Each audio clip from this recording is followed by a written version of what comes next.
Isi asomo Bishop we kanisa ya House of Prayer International Robert Nyamange anyarire gotoye getambokero ke county kisanyarage koira nene ekarba nyara bago kanya ringana egonyalia bekire gose engana gonya bekire buna chikanisa jichiko ruswe bango ase county ya Kisika okwana ase kanisa ya yeri tukulale ni gobona mwakere buya umugabana bwe county ya Kisi asokurusi engane yo boigo keramu bolyo murai bwense kobeke merobelyo ya bene asensemeli yobochenu eligosira ense ya Kenya ase amobchiri ya serikali ya Kenya kwanza semerobile begede gochikobeta abana bakechi sindani anekero bali babwate amarito gose baikire asinyagitari turenga kipisho boya nyareka okwana anekera motogiri mugabana we county ya Kisii.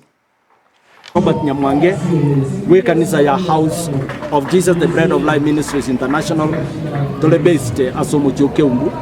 Enerali baile kura muiraneli mugavana His Excellency the Governor Simbarati as amasikani ya kanisa aso kuirania ebiri eri very dangerous to the church elinde ira ni wega ndubiya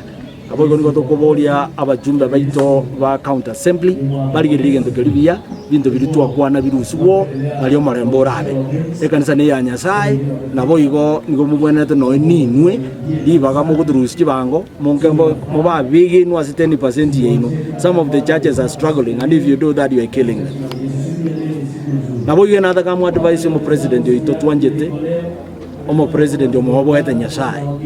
ngari ngane ri atebete nga abana baito bakonyorwa asimatenete babikirwa ebintu bikuruji ndani gete chikuru kwege songo chips egendukeria Nyasaye tatutongete na kerokyo tigakorete ebintu bya rusi wandete maitisi byarwa kubekera abana baito igo ndugwa ni hapa ya kanisa yo mambo tumekataa katika jina la Yesu.